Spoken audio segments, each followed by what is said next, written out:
Salam alaikum, chers frères et sœurs. Le Ramadan approche à grands pas et c'est une opportunité unique pour nous musulmans de se rapprocher d'Allah, de purifier nos âmes et renforcer notre foi. Le Ramadan est un mois béni, un mois de miséricorde, de pardon et de délivrance du fait de l'enfer. Mais le Ramadan, ce n'est pas seulement s'abstenir de manger et de boire. C'est un mois où l'on apprend à se rapprocher d'Allah et renforcer notre foi. Dans cette vidéo, nous allons apprendre comment tirer le meilleur parti de ce mois sacré et en faire une expérience inoubliable.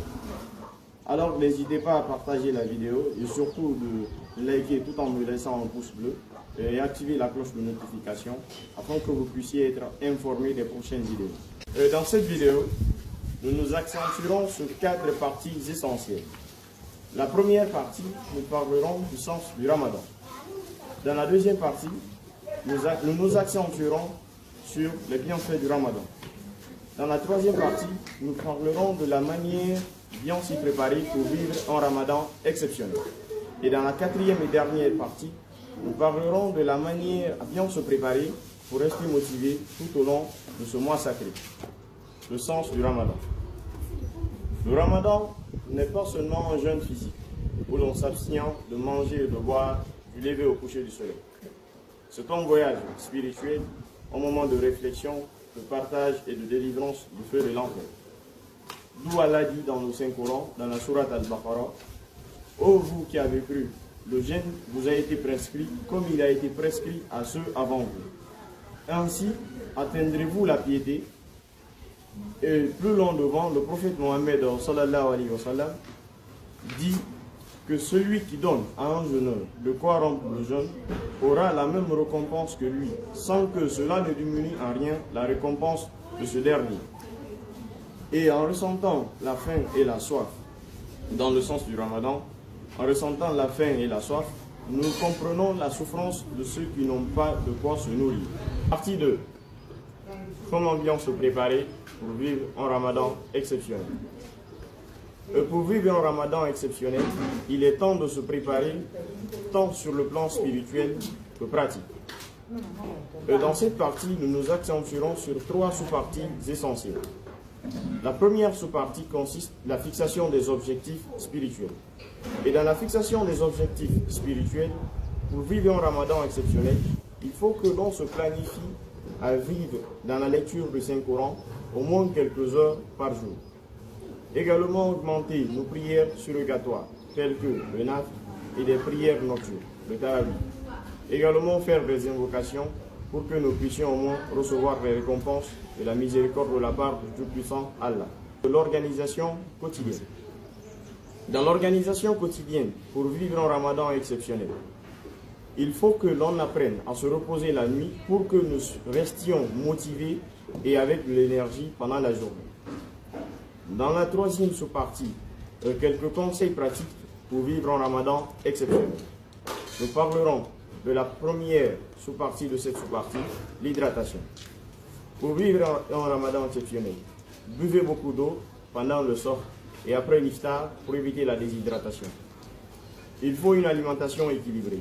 Mangez des aliments riches en protéines et surtout en fibres pour que vous puissiez rester avec de l'énergie pendant la journée. Il faut éviter surtout de l'excès. Manger suffisamment et ne pas abuser de manger pendant l'iftar pour que vous puissiez éviter des malaises. Partie 3. Les bienfaits du Ramadan. Le Ramadan nous apporte d'innombrables bienfaits, tant sur le plan spirituel, également sur le plan moral, mais aussi sur le plan physique. Sur le plan spirituel, le Ramadan nous apporte le renforcement de la foi.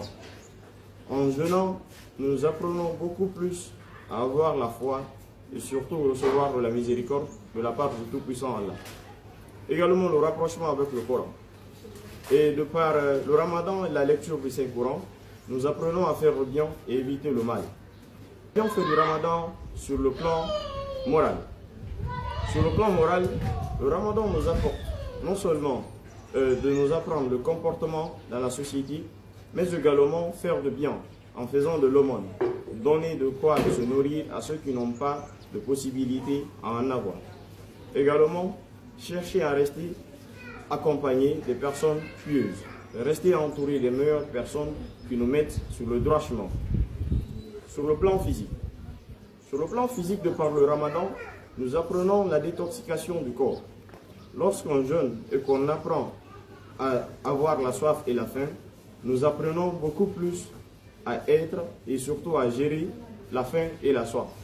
Nous apprenons également à digérer le corps, que le corps soit relax, également que l'on se trouve dans des situations assez délicates. Partie 4. Comment rester motivé tout au long de ce mois de miséricorde. Le ramadan peut sembler long, surtout dans les derniers jours. Également sembler difficile pour des personnes qui travaillent ou des élèves qui étudient ou des étudiants. Donc, pour rester motivé tout au long de ce mois sacré, il faut premièrement la fixation et le rappel surtout de ton intention de recevoir de la miséricorde et de la bénédiction de la part du Tout-Puissant Allah. Pour rester motivé tout au long de ce mois sacré, il faut que l'on apprenne non seulement à avoir la patience, également faire la solidarité. Et dans la deuxième partie, il faut que l'on accepte de s'entourer des personnes pieuses. Lorsqu'on est entouré des personnes pieuses, qui connaissent tant le Coran, également des choses qui sont bonnes à faire et éviter le mal. Lorsqu'on s'entoure des personnes pieuses, nous apprenons non seulement à faire du bien, mais également à lire le Saint-Coran, un livre qui nous a été apporté par le Tout-Puissant Allah. Également, faire des dévotions. Lorsque l'on vaille, n'est-ce pas, nos actes de dévotion, nous apprenons à faire des aumônes, recevoir, n'est-ce pas, de la bénédiction de la part de notre entourage. Nous apprenons également à rester en collaboration pacifique avec nos collaborateurs. Du jour au lendemain, nous apprenons que telle personne est morte, telle personne est décédée.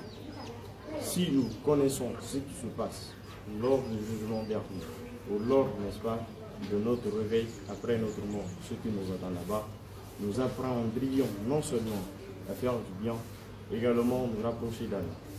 Les personnes qui sont décédées autrefois, ou qui étaient avec nous, lorsqu'ils décèdent, on dit, ah, hier il était avec nous, ou tout à l'heure il était avec moi tout à l'heure, mais il vient de rendre l'âme. Ces personnes-là, ceux qui se disent, ils se disent, ah, profitez de la vie, profitez de cette opportunité que Dieu vous a offerte. Donc, pour que nous puissions être épargnés du châtiment de la tombe, apprenions à nous rapprocher d'Allah dans la lecture du Saint-Coran et surtout de s'abstenir de manger et de boire tout en faisant des invocations pour que nous puissions au moins avoir de la miséricorde, que Dieu nous pardonne et surtout qu'il nous guide et nous protège du feu de l'enfer. Alors, mes chers frères et sœurs, le Ramadan est une opportunité unique de renouveau spirituel et de transformation personnelle. Le Ramadan nous a été apporté par le Tout-Puissant Allah, non seulement de renforcer notre foi, mais également de nous rapprocher de lui. Donc, qu'Allah accepte nos jeûnes, nos prières et toutes nos bonnes actions, qu'il nous guide, nous protège et nous accorde sa miséricorde. Ramadan Mubarak à tous. N'hésitez surtout pas à liker et partager cette vidéo pour que d'autres personnes puissent également bénéficier et se préparer à vivre un Ramadan exceptionnel. Toujours s'élever, ne jamais permettre que qui que ce soit limite vos ambitions.